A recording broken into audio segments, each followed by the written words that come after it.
menurut saya bantingan soal ekonomi itu menjadi sebuah perjalanan yang kemudian membentuk saya jadi ketika nggak ada uang jadi ya biasa aja. Maksudnya tuh nggak terlalu waduh. Walaupun ada sih masa-masa dimana sulit tapi tetap tak hadapi dengan happy ya, baik sebelum maupun sudah nikah gitu loh.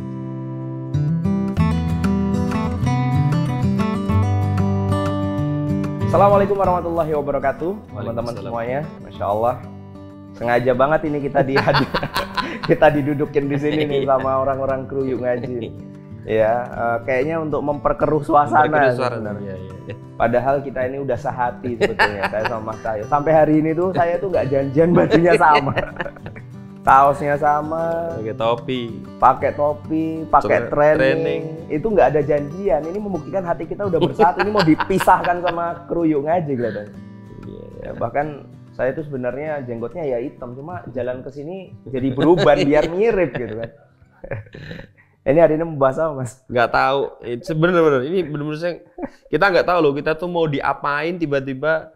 Pokoknya nanti ada kartu di depan antum, nah itu dibuka, nanti ada pertanyaan, dan kita nggak tahu bener-bener. Mungkin ya persepsi teman-teman kalau sudah melihat saya sama Mas Wimar itu persepsinya pasti sudah nggak kemana-mana, ya. Iya. Yaitu antara punggung merindukan bulan gitu. Pasti ini topiknya harta, tahta, dan puasa. Ya. Harta, tahta, dan puasa.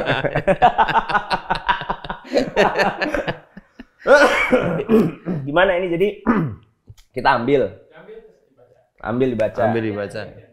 Oh gitu. Tapi pertanyaannya bisa buat satu. Oh ya. Ambil dulu ya. Monggo. Oke, ceritakan latar belakang hidup masing-masing. Lahir di keluarga seperti apa dan membawa value apa? Value. Hidup aja nggak ada value saya. Ya Mas, apa aku dulu? Ya antum dulu. Saya itu lahir 4 bersaudara, anak terakhir. 5 jane. Karena ada kakak saya namanya selamat keguguran. Jadi nggak selamat ya? Nggak selamat. Nggak sendiri selamat karena langsung automatically sent to heaven kan. Oh iya benar. Justru malah paling selamat ya? Iya. Tidak terkena racun-racun dunia. Iya betul. Makanya saya anak keempat.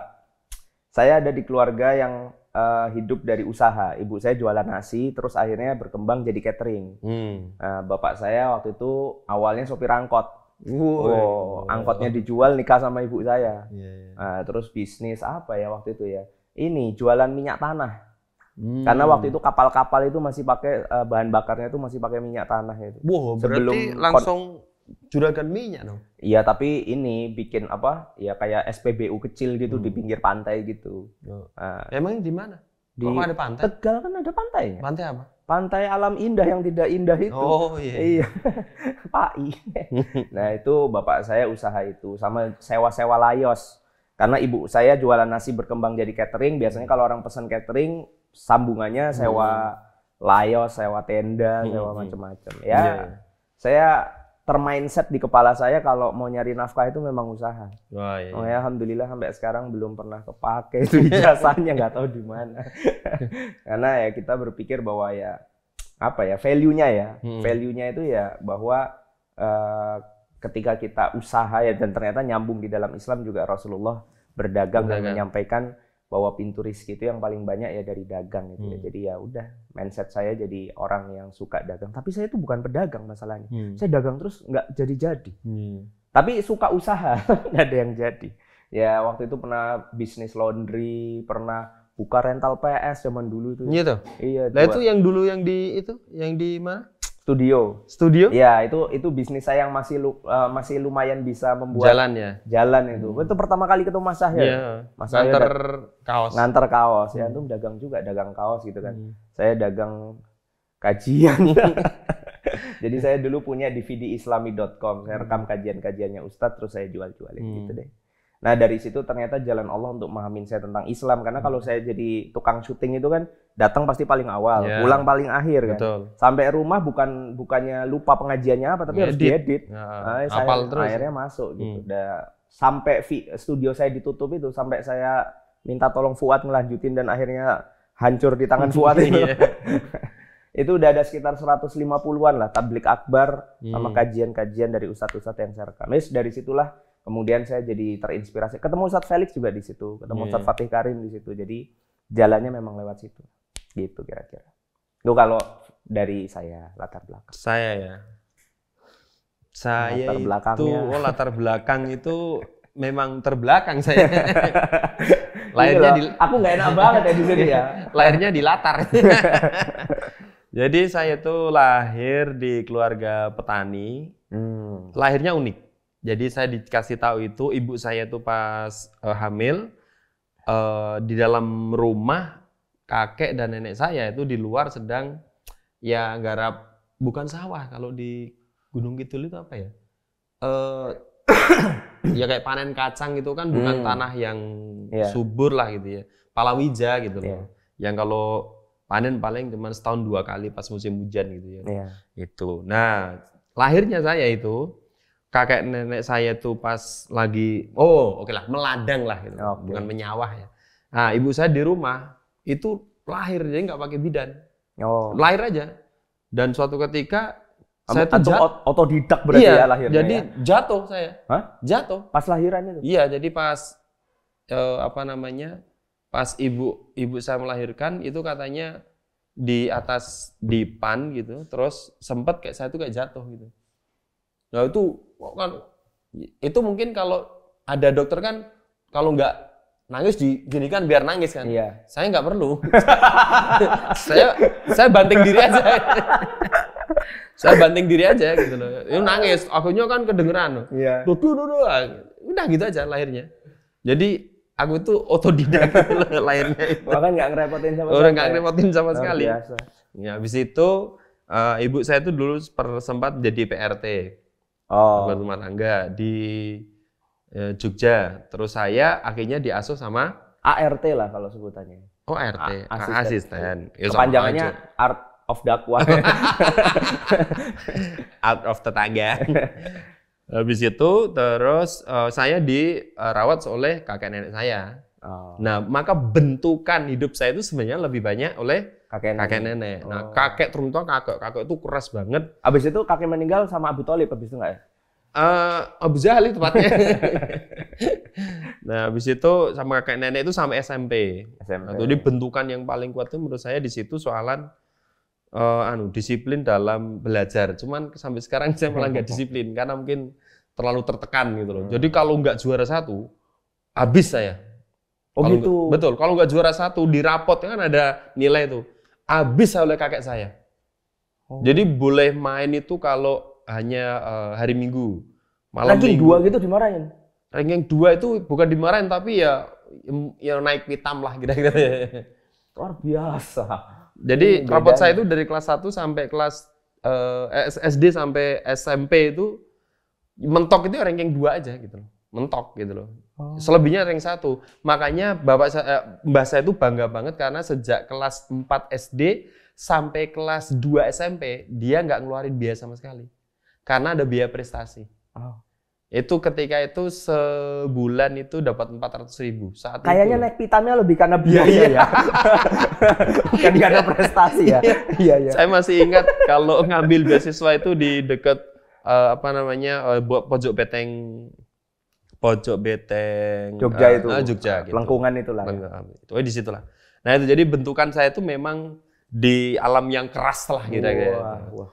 Terus kalau pagi kalau mau berangkat sekolah ya karena petani maka ya sarapan saya ya agraris lah gitu. Jarang banget makan nasi itu jarang. Cuman jagung digoreng aja. Bukan popcorn bukan ya, tapi jagung goreng aja. Yang itu tidak mecah itu jadi klotak gitu. Nah, habis itu setelah ini petani, nah ada cita-cita satu hal yang menurut saya tercapai walaupun mungkin beda tipis. Cita-cita yang tercapai cita-cita kakek saya. Setiap jam 5 pagi itu kan diputerkan siapa namanya? Zainuddin MZ pastilah. Kalau kue sesuk dadi ngene iki. Jadi kayak Zainuddin MZ. Ibu saya beda. Kamu karena juara terus harus kayak Habibie. Gitu. Main ristek kan ketika itu. Kan Habibie terus kan. Iya. Gitu. Akhirnya ya dua-duanya Oke, saya bingung. Ini happy endingnya di mana nih ya? Gitu. Ya. Habis itu SMP pindah SMA SMP lulus pindah ke bapak ibu gitu. Iya, iya. Ya itu bedanya ya latar belakang keluarga yang memberatkan pendidikan sama aku tuh nggak pernah disuruh nilainya bagus. Wah, itu aku parah sumpah. Itu kakek saya itu aku tuh jangan kakek saya tahu Lek Kamno yang itu juga ikut-ikutan. Oh. Jadi kalau belajar matematika aku tuh masih ingat betul itu pakai lidi itu. Iya. Cetak gitu loh. Iya, dulu tuh aku nggak pernah dipus sama sekali. Aku push banget itu kalau jadi nilai rapot. 65 itu nggak apa-apa. Nggak ada yang marah juga gitu. Ya mungkin karena persepsinya ya nanti ya pasti bakal dagang juga. Iya, kalau saya persepsinya nanti ya tadi bisa jadi guru, bisa jadi apa gitulah pokoknya. Kan orang desa ya. Iya. Gitu. Ya itu plus minus ya. Artinya ketika kita berbicara tentang seperti tadi itu ya targeting itu juga bisa jadi jalan juga. Bukan ini mana yang lebih baik nggak juga. Cuma plusnya kalau di saya tuh jadi kita tuh jadi bisa berpikir out of the box saja. Karena ya nggak satu jalur. Berpikir ya dunia ini tuh banyak jalan. Iya. Nah, cuman ketika pola pendidikan begitu memang membentuk saya apa ya? Pada akhirnya itu ya lumayan keras pada diri saya juga gitu loh. Cuman kalau saya terapkan pada saya juga mikir nggak mungkin gitu loh. Saya kayak gitu nggak mungkin. Antum dulu sekolah IPA apa IPS? Saya IPS. Wah, kebalik ini. Kebalik kan? Saya IPA. Maksudnya harusnya orang tuh kalau mau jadi pengusaha tuh IPS. Nah itu value tadi loh, value tadi.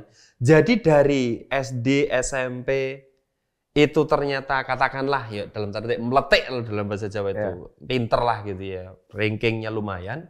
SMA itu saya mulai menemukan saya nggak di situ kayaknya. Oh, belok. Nah belok, jadi saya senengnya tuh ngomong, senengnya itu apa gitu-gitu. Nah pada akhirnya saya diminta guru saya, kamu masuk IPA aja. Saya bilang kayaknya nggak mau. Wah pinter. Malah saya tuh nggak mau. Saya nggak mau, saya pengen ke IPS. Jadi di situ saya udah mulai merasakan bahwa kekuatan saya itu di ngomong di organisasi gitu-gitu. Tapi itu lebih bagus sih. Saya tuh agak salah jalan itu di IPA IPS itu. Karena setelah ujungnya kuliah dan lain-lain saya baru tahu ternyata jalur IPA itu jalur buat jadi karyawan. Dan jalur IPS itu jalur buat jadi bosnya harusnya. Karena belajar sosiologi, belajar masyarakatan gitu.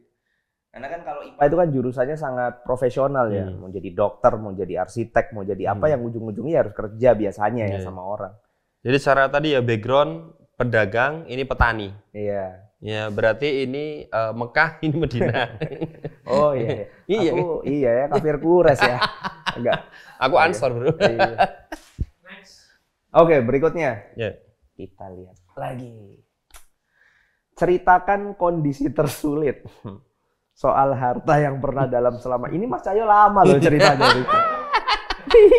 Kalau saya malah nggak lama karena tinggal ngeliat aja langsung selesai. Ayo Mas, antum lagi Mas, berarti duluan Mas. Harta ya, katakanlah ya. Menurut saya bantingan soal ekonomi itu menjadi sebuah perjalanan yang kemudian membentuk saya jadi ketika nggak ada uang jadi ya biasa aja. Maksudnya tuh nggak terlalu waduh. Walaupun ada sih masa-masa di mana sulit tapi tetap tak hadapi dengan happy ya baik sebelum maupun sudah nikah gitu loh. Misalnya sebelum nikah teman-teman di lingkungan saya itu kan hampir semuanya PNS lah, anak PNS pasti kuliah. Sementara saya itu ibu saya kan penjual pecel sampai sekarang loh. Penjual pecel di rumah di teras gitu ya. Makanya idealisme untuk kemudian kuliah apa itu ada, tapi kan nggak ada support. Akhirnya ya udahlah, laden tukang. Jadi saya jadi tukang batu. Ya tapi saya gimana ya? Tukang bangunan kok tukang batu? Ya tukang bangunan. Ya kan ngaduk batu. Iya. Iya gitu. Laden tukang kan. Gitu. 4 bulan habis itu jualan siomay, habis itu nyales kue mochi, habis itu nyales tembakau pernah. Mereknya Mas Rintil. Aku masih ingat itu. Dan itu disuruh oleh musrif saya untuk bantu ekonomi saya. Jadi bisnis saya bantu. Terus jualan jagung bakar, jualan pokoknya apapun yang harusnya kayak antum ya, aku kan jualan terus. Iya. Tapi ya sama aja. Itu bukan untuk kemudian bisnis berkembang, bukan. Ya untuk bertahan hidup aja gitu. Okay. Terus pernah satu ketika itu bener-bener di titik aku nggak punya apa-apa, itu mau pulang itu malu. Karena prinsip itu aku nggak mau minta, setelah lulus SMA itu nggak mau minta sama sekali pada Bapak Ibu. Hingga kemudian teman saya ngajak saya untuk ngerok pasir di Sungai Progo. Jadi keruk pasir di Sungai Progo itu masih ingat dapat 40.000 kalau salah dibagi 3 orang. Nah saya itu kalau nggak salah dapat 12 atau 13.000 lah. Ya itu untuk makan aja. Gitu. Jadi di titik itu kemudian saya pulang. Nah ibu saya itu tanya, "Le, kowe iki nyambut gawe apa? Kamu tuh kerja apa?" "Bu, insya Allah halal." Nah, sejak saat itu kemudian saya berdoa pada Allah, "Ya Allah, moga-moga Engkau mendekatkan aku dengan orang dekat dengan rezekimu, dekat denganmu ya Allah." Nah, dikirimlah Pak Andika, tapi Pak Andika yang bener ya. Waduh. Iya. Jangan bawa-bawa saya dalam urusan yang tidak saya urusin. Iya.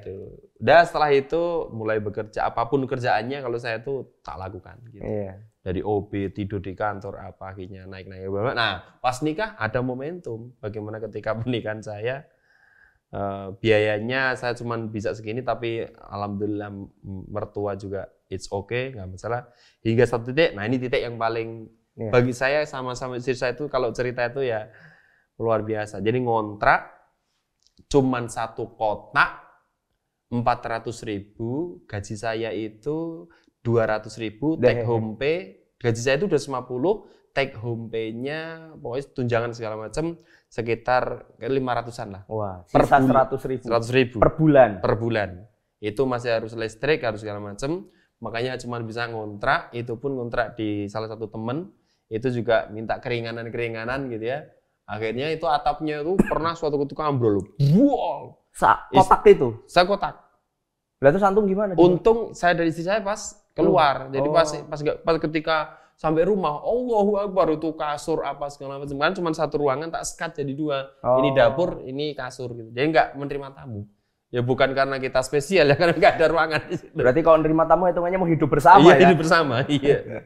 Ya, mari kita misalnya room tour gitu. Iya, ini dapur saya, ini kamar saya gitu. Iya, kalau di vlog semenit ya. Hingga seketika itu bener-bener hanya Rp5.000 untuk makan berdua. Iya. Itu kita masih ingat di perempatan Kauman itu ada tempe penyetan. Terus kita beli telur penyet yang pakai tepung jadi mengembang gitu. Berdua aja. Sampai sekarang itu kalau kita ingat, kalau lewat situ pasti gini, kita dulu di sini ya. Gitu. Itu titik yang menurut saya sampai sekarang nggak bisa terlupakan, itu Rp5.000 satu hari. Nah, hari berikutnya pernah nyuci, tiba-tiba nemu di kantong saya 100.000. Ini uang siapa? Ya nggak tahu, lupa. Ya bismillah, mulai rezeki kan di kantong saya gitu. Habis itu besok nyuci lagi aja. siapa tahu dapat lagi. Iya. Ini agak mirip sama ini ya, dedukunan ya. Jadi soalan bantingan ekonomi itu saya udah biasa ya. Biasa. Kayak kemarin misalnya tiba-tiba ibu itu sakit bla bla. Ngelihat apa yang bisa dijual? Motor ya jual selesai. Yang ketika itu mau akad sama itu. Iya. Gimana Bu? Nggak berat buat ngelepas ya? Bener-bener cul gitu loh. Kalau dalam bahasa Jawa ya cul ya lepas selesai. Iya. Nah, gitu aja kalau saya. Jadi ya ada titik di mana kita merasa itu mungkin itu cara Allah untuk kita bisa biar lebih dekat gitu. Ini salah alurnya. Harusnya aku dulu yang cerita, klimaksnya di sini. Iya. Ya kalau dibalik jadi nggak menarik ini kayaknya. Agak kurang mengenaskan soalnya saya. Iya. Apa sih tadi pertanyaannya? Iya, titik di mana? Tersulit. Harta. Paling waktu baru pindah Bekasi itu. Karena aku tinggal sama Jackie itu. Ya, salah satu ya inilah partner lah kira-kira. Jackie yang dulu itu ya. Jackie yang dulu itu. Karena aku tinggal berdua yang aneh. Yang ajaib itu. Ya itu waktu itu budgetku itu 1 minggu itu 200.000 ya. Tapi kan jauh sama antum. Tapi 200.000 untuk hidup berdua di Bekasi nggak 200.000 ya. 200.000 itu udah all in, bukan cuma makan. Ya mungkin ada listriknya, mungkin ada apanya. Pokoknya berarti kalau kali 4 ya 800.000 sebulan tinggal berdua di Jakarta. Ya kerjaanku akhirnya aku tuh pernah kayak 1 bulan tuh makan sop terus. Karena kalau di pasar itu ada 30.000 itu bengketan sayur sama bumbu sop. Nah, nanti tinggal beli telurnya. Ya udah itu aja. Itu gimana caranya bengketan itu bisa bertahan 2 hari, 3 hari, nanti beli lagi 30.000 gitu. Karena kalau aku jujur aja nggak ngerasa kalau, tapi itu pas aku di titik itu pun aku juga nggak ngerasa susah gitu ya. Karena aku ngerasanya kayak ya wis dilakoni wae, dijalanin aja gitu. Jadi ketika memang ada kalimat titik tersulit itu aku nggak ngerasain sulit, walaupun kalau dilihat sebetulnya rada nelongso gitu. Kayak dulu aku pernah sama Fajri itu, saking nggak punya duitnya ya, akhirnya makan apa tuh frecikan di pinggir jalan itu, karena nggak punya duit, berdua itu akhirnya makan ya dibeliin seadanya ayam sama nasi, lupa beli minum, dan memang duitnya habis. Jadi untuk minum itu kita harus pulang seret-seretan habis makan itu loh. Boncengan sama Fajri itu yang masih ingat itu apa momen-momen kayak gitu tuh aku ngerasain juga. Tapi pas dijalaninya kita happy. Karena menurut aku ya, ini nggak tahu nanti Mas Sayo persepsinya gimana. Masalah bikin kita susah itu adalah sebetulnya masalah memposisikan harta itu di mana. Jadi semakin kita menganggap penting harta itu, berarti kalau nggak ada kan semakin susah. Dan semakin kita nganggap harta itu biasa aja, maka ada ya syukur, nggak ada ya nggak apa-apa, karena memang jalannya bisa jadi cara yang lain. Apalagi kan dulu aku ngaji kan, sama salah satu ustadz yang di masanya sangat terkenal, mengajarkan tentang konsep sedekah. Sedekah, sholat duha, ngafalin Quran. Itu pernah itu aku njajal itu. Lagi nggak punya duit, bocah kos waktu itu masih di Jogja. Sholat duha. Kan kalimatnya 4 rakaat sholat duha. Pokoknya hari itu inilah apa? Urusannya Allah lah, pokoknya dijamin lah sama Allah. Aku sholat duha, Allahu Akbar, sholat duha. Nah di rakaat kedua apa ketiga gitu, maksudnya dua-dua kan, sholat duha itu kan. Ada yang ngetok, wah langsung deg-degan itu. Ini jalan Allah ini. Ada yang ngetok, tak cepetin toh daripada kabur. Ternyata pas tak buka itu pengemis. Jadi aku ngerasa kayak Allah ini kok begini, aku kan minta uang, bukan mau harus ngasih uang.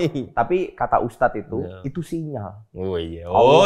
Allah tidak akan membiarkan kau mengatakan dirimu beriman kalau belum ada ujian. Aku bilang ini malaikat ini. Ini harus tak kasih sesuatu. Masuk kamar tuh aku geledah, pokoknya ada kongguan, ada biskuit, ada celana apa tak bengket. Pak ini Pak buat Bapak. Bapaknya seneng banget. Jalan ketinggukan gitu. Sampai tak liatin, siapa tahu terbang ke atas ya. Malaikat beneran. Dah selesai itu Mas. Tapi jujur ini real story ya. Itu 1 minggu aku tuh bisa makan free. Ya untuk makan zaman sekarang biasa, tapi zaman itu di anak kos itu makan itu kan luar biasa. Karena aku udah minta sama orang tua aku nggak ngirimin aku lagi, biar aku tuh survive gitu. Itu ada yang beli nasi goreng buat pacarnya, nyampe di kos-kosan. Aku kan ngontrak ada 5 kamar, 6 kamar waktu itu. Ada temanku sebelah tuh datang bawa pacarnya gitu, makan di situ di ruang tamu. Aku nggak syar'i, belum hijrah. Makan di situ ternyata berantem. Akhirnya berantem nasi gorengnya turah. Terus, Dit, nasi goreng mau makan gitu. Ada mbakku datang di Jogja lagi makan sate. Kamu di rumah nggak? Yo makan gitu. Sampai yang paling ajaib itu temanku datang ngajakin wisata kuliner. Makan sate hiu. Di Jogja itu di Malioboro aku inget banget. Jadi aku kadang mikir, orang nggak punya uang kok bisa makan sate hiu gitu loh. Giliran kita punya uang, itu ini ada nyambung nih. Jamaah waktu itu pernah ada yang nanya gini, Ustaz, Mas kenapa ya aku itu kalau lagi tak pikir hemat, itu malah kurang. Kalau nggak mikir apa-apa, itu cukup. Lah kalau jawabanku menurut pengalaman ini, dalilnya pengalaman ya. Bisa jadi karena hematmu itu karena kamu takut kurang. Beda ya antara orang berhemat karena dia itu nggak suka boros, sama ada orang berhemat karena dia takut kurang. Nah, ketakutan atas nantinya bakal kurang ini yang justru Allah ikuti. Karena kan kalau di hadis qudsi kan Allah berkata, Anna ingda dzoni abdi, aku tuh kan mengikuti persangkaan hambaku. Kalau hamba itu menganggap dunia ini susah ya disusahke bener gitu. Kalau hamba itu menganggap dunia ini mudah ya dimudahin. Jadi menurut aku kita itu perlu hati-hati bahwa doa itu nggak cuma setelah sholat ngangkat tangan, tapi percikan-percikan perasaan kita terkait apapun itu bisa jadi doa. Ada orang bilang, Mas, zaman saiki golek sing haram wae angel apa golek sing halal, jadi. Dijadikan betul. Makanya hati-hati dengan persangka-persangkaan kita karena Jangan sampai kita akhirnya membuat hidup kita sulit sendiri karena persangkaan itu yang Allah kabulkan. Ada satu waktu di mana saya tuh kan pernah nyeles ya. Bener-bener itu kalau uang bensin itu kepake untuk makan, ya nuntun dari Purwokerto. Walah. Jadi berdua boncengan. Sekarang beliau teman saya itu namanya Ustadz Fahrudin, sekarang di Bangka menjadi Ustadz luar biasa. Berdua boncengan nyales kue mochi gitu ya. Nah sampai di Purwokerto itu bener-bener kan konsinyasi kan, iya. bla bla bla bla gitu. Iya. Tinggal wah nggak ada uang, ini hanya untuk bensin, belum untuk bensin ya. Terus gimana? Lapar kan? Itu kalau kita beli bensin kita nggak makan. Kalau kita beli makan kita nggak ada bensin. Akhirnya makan bensin. Akhirnya makan bensin. Akhirnya udah beli bensin. Terus makanya gimana? Jadi di situ kan ada getuk goreng ya. Iya. Getuk goreng itu boleh nyoba. Oke. Nyoba itu gratis. Ya udah saya kan namanya juga lapar kan nggak bisa nanti enggak ya udah. Bu ini berapa sekilo? Sekian ribu. Boleh nyoba? Oh boleh silakan. Oke, makasih Bu ya. Iya pindah. Ya mungkin 5-10 toko kenyang gitu loh. Karena gedok goreng kan banyak itu loh. Akhirnya pulang. Ya Jadi bener-bener itu kalau saya ketemu sama Ustadz Fahrudin itu kita mesti ingat itu gedok goreng itu aku ada nih satu nih. Ini jadi ingat ya. Ini aku tuh bahkan sampai lupa momen-momen kayak gitu karena pas menjalaninya itu aku nggak nganggep itu tuh kayak ngenes gitu. Jadi kan dulu kan ya zaman nggak tahu ya, pernah ikut MLM. Ya MLM naik motor kadang ke Solo, kadang kemana. Yang paling jauh tuh ke Semarang. Karena jaringanku tuh ada di Semarang gitu. Nah cuma kan nyampe sana nggak mungkin hotel, nggak mungkin nginep. Masa nginep ke downline-ku nggak mungkin, downline-ku perempuan. Ya kan. Akhirnya bingung kan. Boncengan sama upline-ku tuh naik motor dari Jogja Semarang ya 3 jam lah, 3,5 jam. Akhirnya tidur di pom bensin.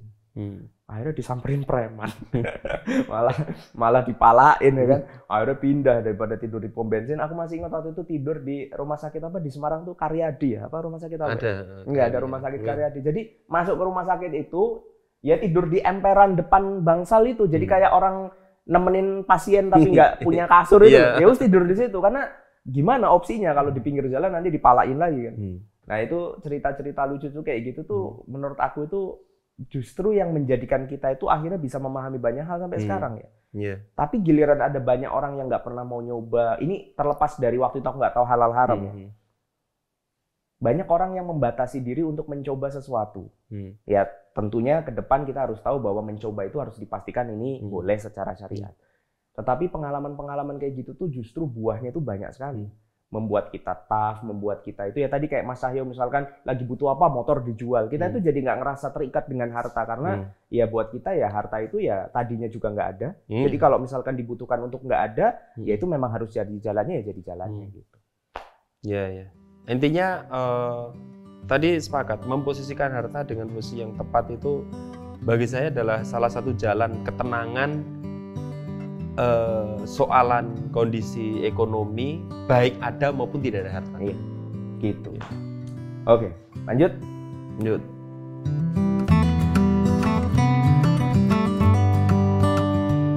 Bangnya usiawan, bapak sudah pulang dari sawah. Wah, duten dong, duar. Langsung bilangnya sampai sekarang ingat banget. Saya malu punya anak kayak kamu. Nggak sholat subuh kayak gini, saya malu. Padahal itu bapak tiri saya. Itu langsung saya bilang itu sujud, itu senangis-nangis aja.